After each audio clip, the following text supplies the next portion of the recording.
আজকে মেজর ডালিমের, আমি মেজর ডালিম বলছি বই থেকে কিছু অংশ, মাখন মাখন অংশগুলি নেয়া, এগুলি থেকে আমি বঙ্গবন্ধুর 1975-এর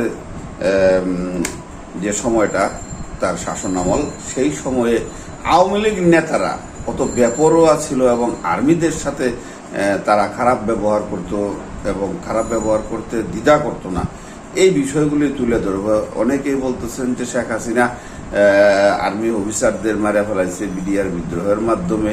এটার উৎপত্তিটা কোথায় হয়েছিল এবং মেজর ডালিমের বউকে অপহরণ করছিল শেখ কামাল, এটার আসল ঘটনাটা কি সেটাই বলতেছি। সময়টা ছিল 1975 বঙ্গবন্ধুর আমলে, শাসন আমলে। তখন মেজর ডালিমের পোস্টিং হয় কুমিল্লায়।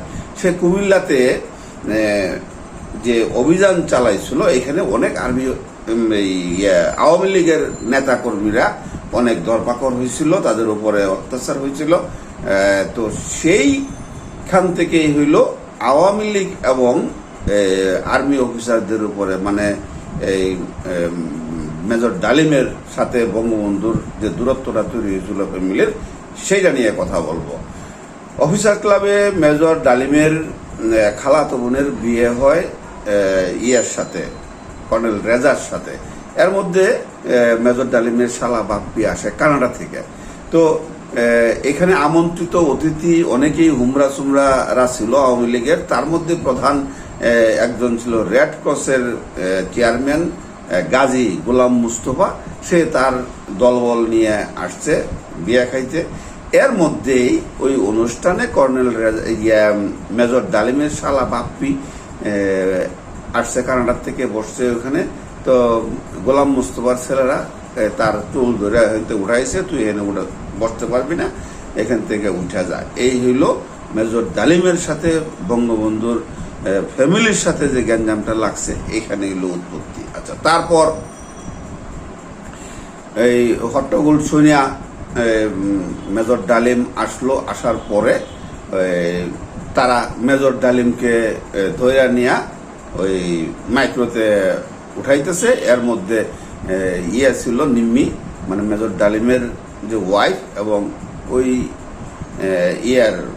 কর্নেল রেজার মা। তারা আবার পিছিয়ে পিছিয়ে যাইতেছে যে মেজর ডালিমরে তোমরা কোথায় নিয়ে যাচ্ছ, আমরাও সাথে যাব। তো তাদেরকেও ধাক্কা দেয়া উঠায় দিল, গাড়িতে নিয়ে গেল একবারে ধানমন্ডি 32 নম্বরে। এই যে 32 নাম্বার যে এত জ্বলতেছে, কেন জ্বলতেছে যে দেখেন। তো নেওয়ার পরে ওইখানে এই কামাল, শেখ কামালের বউ, তাদেরকে ধরে, যে এই কর্নেল রেজার মা ছিল এখানে, তাদেরকে ধরে উপরে নিয়ে গেল। বঙ্গবন্ধুর সামনে যে বিলাইয়ের মতো খাড়া রইল ওই গোলাম মোস্তফা, রেড ক্রসের যে চেয়ারম্যান। তো এই তাদের কথা শুনে বঙ্গবন্ধু বলল, আচ্ছা ঠিক আছে, তাদেরকে আশ্বস্ত করলো, এটার বিচার আমি করতেছি। আর বঙ্গবন্ধুর সাথে মেজর ডালিমের সম্পর্কটা ছিল চাচা ভাতিজার মতো। এবং শেখ কামাল যখন যাইতো কুমিল্লায় কখনো, তখন মেজর ডালিমের বাসায় থাকতো। তো ঘটনা কিন্তু অনেকেই জানে যে শেখ কামাল অপহরণ করছিল মেজর ডালিমের বউরে। কথাটা কিন্তু মিথ্যা, এখান থেকে প্রমাণিত হইল। আর আপনারা যদি আরো প্রমাণ চান, তাহলে আমি মেজর ডালিম বলছি, বইটা পড়বেন। তারপর শুরু হইল এই যে আর্মিদের মধ্যে, আওয়ামী লীগ নেতাদের মধ্যে সংঘর্ষ ছড়ায় পড়লো মুহূর্তের মধ্যেই। এই সংবাদটা যে মেজর ডালিমকে তার বউ সহ গাজী গোলাম মোস্তফার দলবল উঠায় লয়ে গেছে, একদম করে স্ট্যান্ড গান ঠেকায়া। কারণ ওই যে সংগ্রামের সময় সব অস্ত্র তো কেউ জমা দিচ্ছে, কেউ জমা দেয় নাই। তখন ওই গাজী গোলাম মোস্তফার বাসায় হামলা করলো কারা? ওই সেনাবাহিনীর লোকেরা। ওখানে যে ঘেরাও করছে, এবং গাজী গোলাম মোস্তফার থেকে ফোন আসছে বঙ্গবন্ধুর বাসায় যে আমাদেরকে আর্মি অফিসাররা আমাদের বাড়ি ভাঙচুর করতেছে, ঘেরাও করে রাখছে। তখন বঙ্গবন্ধু নিজেই ফোনটা ধরছিলেন, বলছে যে বিষয়টা আমি দেখতেছি, তোমরা থাকো। তখন ওইখান থেকে এই মেজর ডালিমকে এবং কর্নেল রেজার মা এবং মিম্মি চৌধুরী মেজর ডালিমের বউকে আশ্বস্ত করে বঙ্গবন্ধু পাঠায় দিল বাসায়। এই শুরু হইল সংঘর্ষ। তারপর আস্তে আস্তে মনে করেন যে এটা দিন দিন বাড়তেই লাগলো। বাড়তে বাড়তে একটা সময় আর্মিদের ভিতরে উঠলো, জোরালো প্রতিবাদ উঠলো যে বঙ্গবন্ধু এর কাছে বিচার আসলো, যে এটার বিচারটা আমরা পাবো বলে আশা করছিলাম, কিন্তু বিচারটা এখন পর্যন্ত পাইলাম না। বঙ্গবন্ধু এটার বিচার করলেন না। তখন বঙ্গবন্ধু ছিলেন আওয়ামী লীগ নেতাদের ফেভারে, আর্মিদের ফেভারে ছিলেন না। এই বঙ্গবন্ধু আওয়ামী লীগের যে সংঘর্ষটা আর্মি অফিসারদের এই যে তৈরি হইল কিন্তু আস্তে আস্তে। তারপর এখান থেকে আস্তে আস্তে এরা বাড়তে বাড়তে এমন একটা পর্যায়ে চলে গেল, যার কারণে কিন্তু এই কর্নেল রেজা আর হলো কি মেজর কি যেন নামটা ভুলে গেলাম, তারা কিন্তু একটা উক্তি করছিলেন যে বঙ্গবন্ধুর মৃত্যুটা এই কারণেই হয়েছে, হওয়া উচিত ছিল।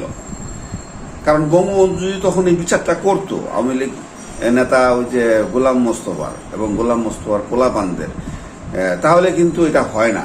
আর ওই সময় কিন্তু আওয়ামী লীগ নেতারা ওই সময় থেকে এই বেপরোয়া, এই যে এখন পর্যন্ত এই যে 2024 সালে আইসা যে আওয়ামী লীগ নেতারা ওই যে অস্ত্র হাতে ওপেন গুলি করছে ছাত্রদের, এটা কিন্তু ওই আগের থেকে হয়ে আইছে। এটা বংশ পরম্পরা আওয়ামী লীগের। আমি বলছি না, মেজর ডালিম বইটা কিনা সবাই পড়বেন যাদের ভিতরে সন্দেহ আছে। তারপর আস্তে আস্তে এই যে মানে ক্ষোভের দানা বাঁধতে বাঁধতে এটা অ্যাটম বোমে পরিণত হইল এই 15ই আগস্ট 1975 ঘটল। এর আগে কিন্তু কিছু ঘটনা আছে, যে ওই বঙ্গবন্ধু যখন করলো এই যে আপনার এই 71-এর পরে নির্বাচন করলো, এই নির্বাচনেও কিন্তু এই সাথে চোরটা খুলে রাখছিল। ইভেন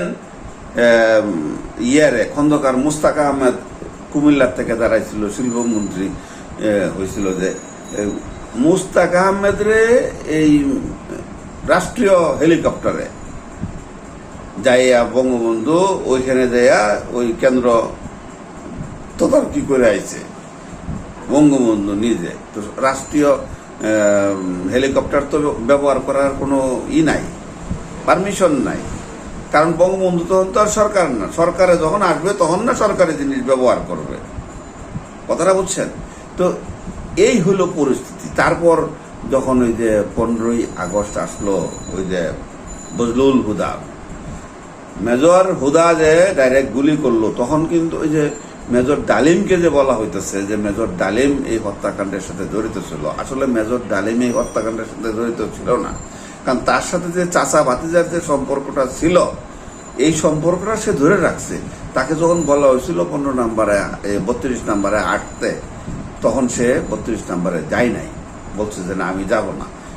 তখন বলছে যে তোমরা যদি যাইতে চাও যাও, আমি ওই রেডিওর দায়িত্বে থাকি। ওই রেডিওতে সে করছিল, সম্প্রচার করছিল যে বঙ্গবন্ধু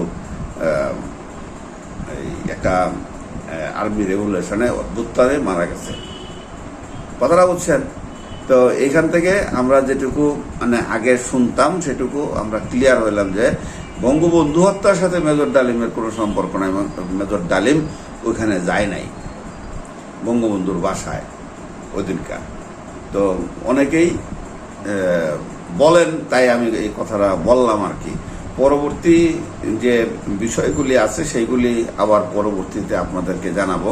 এখন আমার কথাটা হচ্ছে যে আওয়ামী লীগের সাথে আর্মিদের যে দূরত্বটা তৈরি হয়েছে, এবং এই কারণেই কিন্তু যে সবাই বলে যে আর্মি অফিসারদের শেখ হাসিনা বিডিআর বিদ্রোহের মাধ্যমে মেরে ফেলাইছে। আর এটা আগের থেকেই, অনেক আগে থেকে, যখন 6 বছর ছিল বঙ্গবন্ধু হত্যার পরে, 6 বছর শেখ হাসিনা ইন্ডিয়াতে ছিল, তখন রর আন্ডারে ট্রেনিং নিয়েছে শেখ হাসিনা। শেখ হাসিনাকে ইন্ডিয়ান এজেন্ট হিসাবে ইন্ডিয়ার স্বার্থ সিদ্ধির জন্য ইন্ডিয়া বাংলাদেশে তারা পাঠাইছে। এখন যেটা আমরা দেখতে পাচ্ছি যে ইন্ডিয়াই শেখ হাসিনার মানে পাত্তা দিছে, থাকার জায়গা দিছে, আর কোনো দেশ শেখ হাসিনার থাকতে জায়গা দেয় নাই। এখন কথা হচ্ছে যে শেখ হাসিনা পদত্যাগ করে নাই বা পদত্যাগ করবে বা দেশে আসবে, সেটা ভিন্ন ব্যাপার। দেশে আসলেই কি শেখ হাসিনা আগের সেই মর্যাদায় আসবে? কোনো দিনও না। দেশের মানুষই তো তাকে অ্যাকসেপ্ট করে নাই, দেশের মানুষই তো তাকে প্রত্যাখ্যান করছে। বঙ্গভবন এই পর্যন্ত পৃথিবীর কোনো দেশে, শ্রীলঙ্কা ছাড়া আর কোনো দেশে এরকম ঘটনা ঘটছে? ঘটে নাই। তো দেশের মানুষ যেখানে শেখ হাসিনাকে চাচ্ছে না, সেখানে শেখ হাসিনা দেশে কিভাবে আসবে? আর ততদিনে শেখ হাসিনার নামে যে কেসগুলি হইতেছে, এই কেসে মনে করেন 100 বার ফাঁসি দিলেও শেখ হাসিনার ফাঁসি শেষ হবে না। কারণ ডাইরেক্ট গুলি কতগুলি লোক, যে শিশুগুলি মারা গেছে, এই যে হেলিকপ্টার থেকে গুলি করছে, যে গরম পানি দেওয়ার কথা বলছে, আলু আসবেই গ্রুপ থেকে, সেখান থেকে গুলি করা হয়েছে।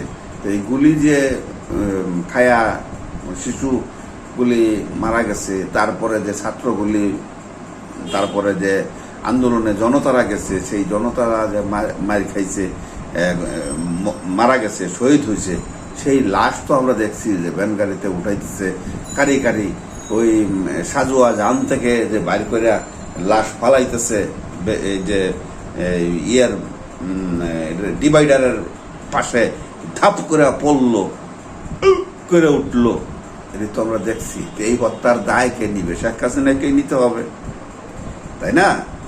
কারণ এটা তো এই যারা দেখছে, সিএনএন সহ, সিএনএন এর মাধ্যমে, আল জাজিরার মাধ্যমে সারা বিশ্ব দেখছে, এখান থেকে তো দায় মুক্তির কোনো উপায় নাই।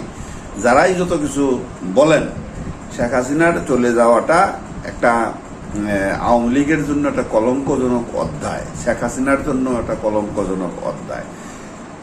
তার নিজের লোক ছিল সেনাবাহিনীর প্রধান ওয়াকারুজ্জামান, তাকে বইলে সে ক্যান্টনমেন্টে আশ্রয় নিত, বীরের বেশে ওইখানে থাকতো। তারপর ওইখান থেকে তাকে যে জেলেই নেওয়া হইতো বা ওখানেই জেলখানা তৈরি করে দিত, সে তো রাষ্ট্রপ্রধান ছিল। তো এইটুকু তো সে সুযোগ সুবিধা পাইতেই পারত, কিন্তু এটা না করে সে চলে গেছে এই দিক দিয়ে লক্ষ লক্ষ মানুষ, কোটি কোটি মানুষকে বিপদের সম্মুখে ঠেলে দিয়া, তাদের ঘর বাড়ি। আরে ভাই, 1-1.5 লাখ লোক না হয় 2 লাখ লোক আওয়ামী লীগ থেকে সুবিধা নিচ্ছে, তাই বলে কি সারা দেশের মানুষ সুবিধা নিচ্ছে? যে সমস্ত মানুষ এখনো পলায়া রয়েছে ভয়ে, তারা তো কোনো সুবিধা নেয় নাই। তো এই ভয়টা কেন? যে তারা আওয়ামী লীগকে ভালোবাসতো, আওয়ামী লীগকে সাপোর্ট করতো, এই জন্য তারা ভয়ে এখনো কেউ বের হচ্ছে না। আমি তাদেরকে বলবো, আপনারা বের হন। আপনি যদি জানেন যে আপনি কারো ক্ষতি করেন নাই, কারো পিছনে আঙ্গুলি করেন নাই, আপনার কোনো সমস্যা নাই। এটা আপনার বাপের দেশ, দাদার দেশ। এটা কারো বাপের দাদার একার দেশ না। আপনি কাকে ভালোবাসবেন, খারাপ বাসবেন, সেটা আপনার ব্যক্তিগত ব্যাপার, মৌলিক অধিকার। এখানে কারো কিছু বলার নাই। ভালো থাকবেন, সুস্থ থাকবেন, আবার দেখা হবে। আসসালাম।